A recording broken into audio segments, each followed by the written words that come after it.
Hola, estimados jóvenes, ¿cómo se encuentran?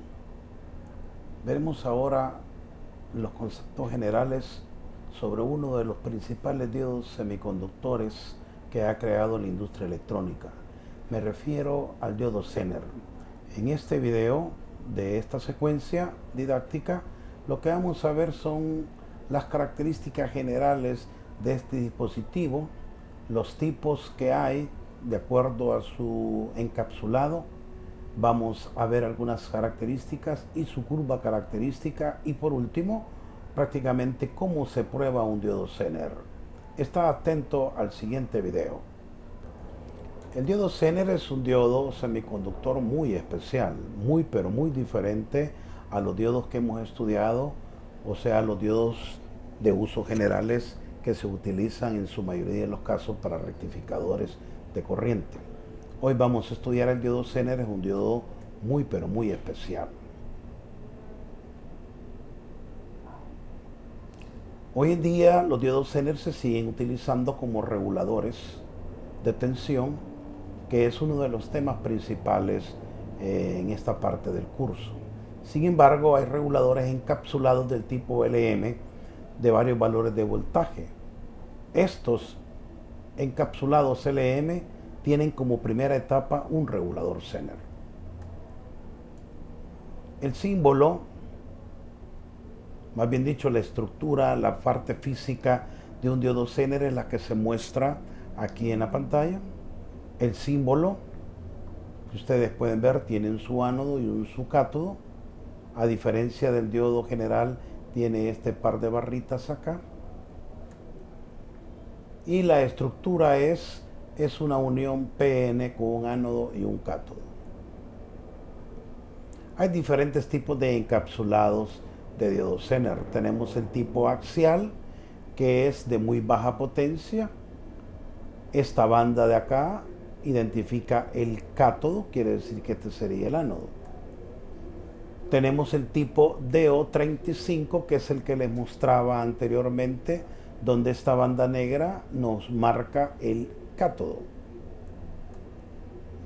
Tenemos el tipo DO4, que se ocupa mucho en la industria. Este se puede poner en unas placas de uso común. Tiene un su ánodo y un su cátodo. El cátodo y el ánodo viene identificado por un símbolo aquí en la parte de encima del dispositivo. Tenemos el DO5, que también es uno del tipo industrial, nada más que la diferencia es que tiene esta argollita acá. Y tenemos el tipo E, que se ocupa mucho en electrónica de audio. La curva característica del diodo Zener es muy parecida a la curva característica de un diodo de uso general. Prácticamente esta silueta que ustedes ven acá es una silueta de una curva característica de un diodo de uso general. La única y gran diferencia es que este diodo tiene su marco de operación en el tercer cuadrante, mientras que el diodo general tenía su marco de operación en el primer cuadrante. Este diodo trabaja en la zona de polarización en reversa, o sea, en la zona de avalancha de los diodos. Es completamente diferente al principio de funcionamiento de un diodo general. Él trabaja prácticamente en esta zona de avalancha. Por eso es que en algunos textos se le llama diodo de avalancha. Si ustedes notan, él tiene una característica principal denominada voltaje Zener nominal. Tiene uno un poco más de mayor valor que el nominal, que se llama voltaje Zener máximo, y tiene un voltaje Zener mínimo en esta parte del codo de la gráfica. Ustedes ven la parte rosada que muestra la parte de disrupción del dispositivo, marca estos tres tipos de voltaje. Para cada uno de los voltajes existen estas tres diferentes corrientes: una corriente Z mínimo, una corriente Z nominal y una corriente Z máximo.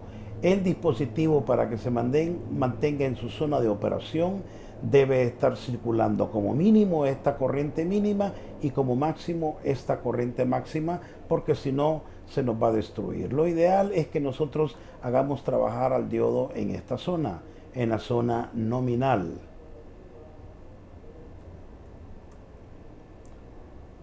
Como todo dispositivo, el diodo Zener tiene hoja de datos técnicos característicos. En esta parte se muestra el número de parte de fabricante. Acá tenemos una columna del voltaje Zener. Este es el voltaje nominal que les mostraba en la curva característica anterior. Este valor de voltaje obedece a una IZT nominal.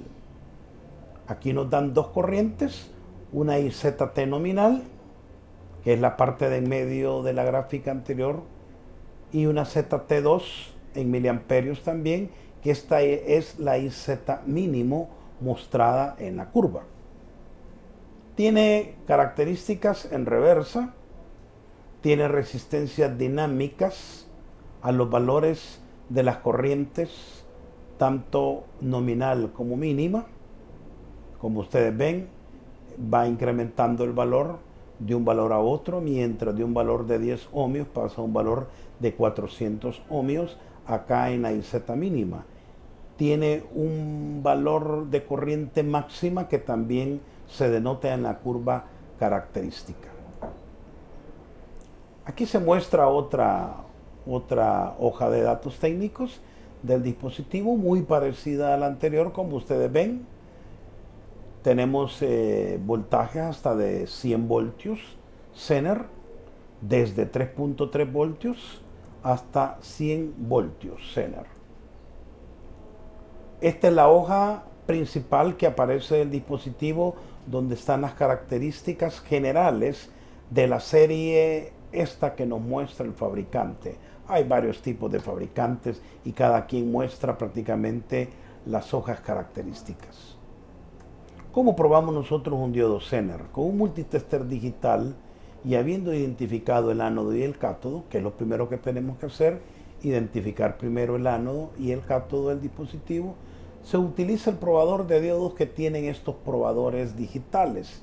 Se conectan las puntas de este de manera que lo polarice en directa. En esta modalidad deberá marcar baja impedancia o el indicador de baja de estos probadores. Al polarizarlo en reversa tendríamos que comprobar dos cosas. Una de ellas, en principio, con las puntas del multitester tendría que marcar alta impedancia si el dispositivo está en buenas condiciones y no se logra el BZT del dispositivo. Y en segundo grado, pero para probar su característica de voltaje constante entre su cátodo y el ánodo, tendríamos que utilizar una fuente de voltaje y con una resistencia limitadora, por lo menos de 100 ohmios, incrementamos el voltaje de la fuente con que estamos alimentando y polarizando en reversa al dispositivo, al menos la corriente IZ mínima apareciendo entre sus terminales característicos. De aquí nos debe de medir prácticamente el voltaje Zener para el cual está construido el dispositivo. En resumen, para probar un diodo Zener, si lo polarizamos en directa, tiene que dar muy baja impedancia. Si lo polarizamos en reversa, que es la zona de trabajo del diodo Zener, tiene que marcarnos alta impedancia. Pero para probar su efecto de regulación tenemos que utilizar una fuente. Muchas gracias, espero hayas aprendido acerca del tema. Nos vemos en la próxima.